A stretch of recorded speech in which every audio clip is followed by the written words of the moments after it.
in England, you've got the biggest tabloid market in the world. You've got all the daily newspapers like the Sun and the Mirror and the Star and the Mail, the Express, etc., etc. Very few countries in the world have a daily tabloid market. Most of Europe, even America, have celebrity weekly magazines. Well, obviously, we have those as well. But most newspapers around the world are just newspapers. They're not really celebrity-based like the tabloids in England are. So our main market, without a doubt, is the English tabloid press. We tend to find that the celebrities at the early part of their career, when they're trying to make it, will do anything for publicity.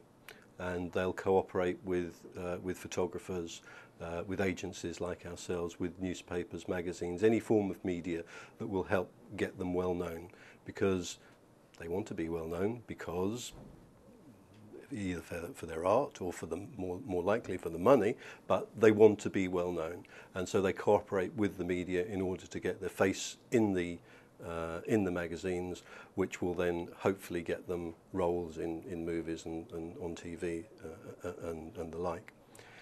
However, there's a crucial point at which they stop cooperating and they say, no, I don't really want you to take my photo now. So it's almost like they're saying, yes, please take my photo, please take my photo, please let me be in your magazine, please let me be on the front cover of this publication. And then when it all gets too much for them and they realise what the intrusion into their private life could possibly be, they then back away from it and they say, no, I don't think I want you to take my photo anymore. They need us as much as we need them to a certain degree. I mean, okay, they can survive on their talent. If they're a fantastic film star or a singer or a footballer, obviously they can survive on their talent. But inevitably there comes a point when they're not perhaps quite as high profile as they used to be, and they really need us to be photographing them to be in the paper all the time. And celebrities will often decide with their management when is the right time for them to be propelled back into the limelight.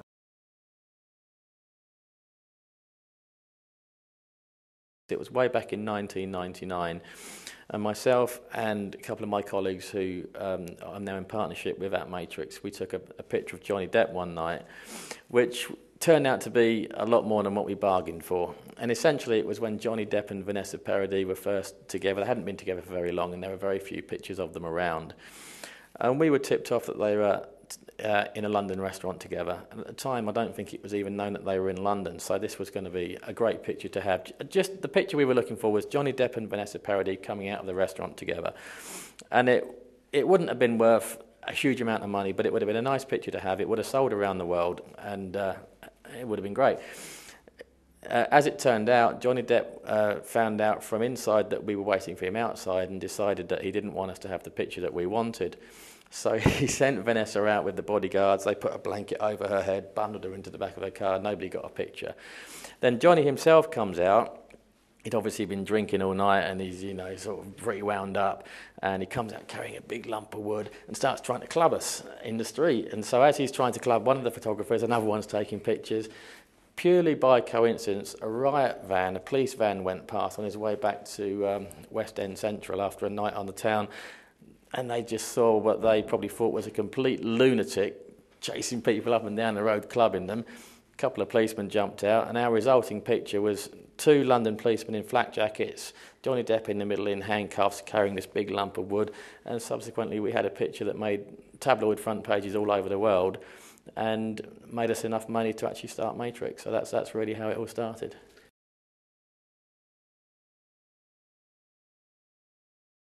Throughout the 50s, 60s, 70s, 80s, in fact right up to the turn of the century, the best pictures were those pictures where the subject didn't know they were being photographed. And the most valuable pictures were the ones where they were doing something and they didn't have a clue there was a photographer 300 yards away with a long lens and taking those pictures. However, since digital photography has become so prevalent and cheap, anyone with several £100s in their pocket could go out and buy a camera, and the camera does the work for them. They don't have to be a photographer. Anyone can point a camera and click and get a decent image that could then appear in a publication. So what we found is that the old sort of unwritten rules of the paparazzi industry have gone by the wayside. And the new people coming into the business just don't know the rules. And so what they do is they call themselves photographers. They're not photographers. They have very little photographic skills, but they do have an ability of getting themselves in the right place at the right time. And because of the proliferation of these untrained photographers, they just crowd round the stars. So if, for example, Lindsay Lohan comes out of a restaurant in Los Angeles, you will always have 20, 30, 40 so-called photographers crowding round her. And so you will never ever get the long lens pictures that used to be so popular. They were all, because if you did that, all you get is a crowd of photographers, and I don't think that would be too interesting. So the rules of engagement, if you like, have changed significantly in the last several years. Yeah.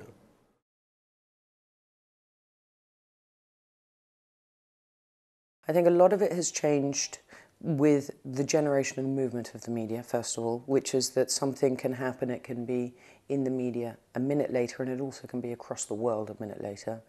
I think another factor that affects it is who are stars and what is considered stars, and people using the media not necessarily based as part of their work, but are using it to gain stardom rather than people that we would work with who it's part of their job. And I think with the lines that have been blurred between who uses it and what is considered using the media or not, it has become tougher. I mean, I think it has to be a definition between what is warranted, what is acceptable, and what is pushing those lines. And because you have other people coming in who tip off people about them walking down a street so they can have a photograph, it doesn't necessarily mean that someone else who has never walked down a red carpet for a film that they're not in, it doesn't mean that it's acceptable to photograph them with their family, with their children, and things like that. So I think the relationship has become more difficult over the years in certain respects. Equally, however, I would say that the media are much more open to a dialogue. And if there has been a clear definition of this is a private person, this is someone who only does it for what they need to do, then you've been upfront about it, and I think there needs to be a respect between the two, which is when they're walking a red carpet, that's their job, and they should be talking to people, but equally when they're at home they can't. I mean, if someone walked down a red carpet and refused to speak to people, what's the point? So I think that there needs to be a mutual respect between the two, which I think we're getting to a place of, but it's hard at times. Yeah.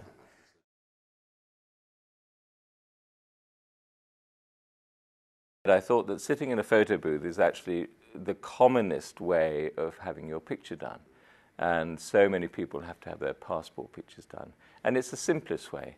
But it's also quite a little integral space where you draw the curtain. And some people find it quite awkward. And certainly people never like to show their passport pictures. They always feel as if it's the kind of the obligatory image of them, but not the way that they want to be presented. And I thought it'd be wonderful to try and do a whole series of pictures based around major celebrities and dignitaries, all doing exactly the same, sitting in a photo booth and photographing themselves, the self-portrait, but also to write a message of inspiration for the future.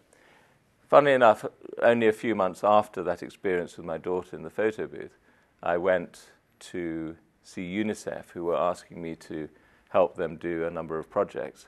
And I mentioned that I'd done this. And they said, well, they were looking for a Millennium Project. And I said, wouldn't it be wonderful to get major stars to sit in a photo booth and to write this message? And it would be rather an interesting, iconic project. And it's proved to be so. In the year 2000, we had a number of events around the launch of Reflect, but we also since then have travelled with the exhibition. And we now ask a lot of people to take part and to sit in booths and to add their own images to the project as well. And 450 major names later, we're still trying to draw them in. So we've had a great response. We've had Hillary Clinton, Henry Kissinger, Tom Cruise, many of our English actors, Jude Law, Catherine Zeta-Jones, Kate Winslet, Judi Dench, all the way through to people like, who else? I've just forgotten all of them now. Billy Connolly.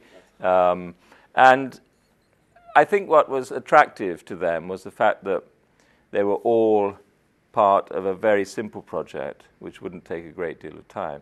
But actually, from the 5 minutes that they said that they would give us, very often they would be quite entranced by the whole process. And of course, the approval stage is immediate. It's 3 minutes later, the pictures come out. And if they like them, they leave them for the project. If they don't, they can just slip them in their pocket and walk away with them.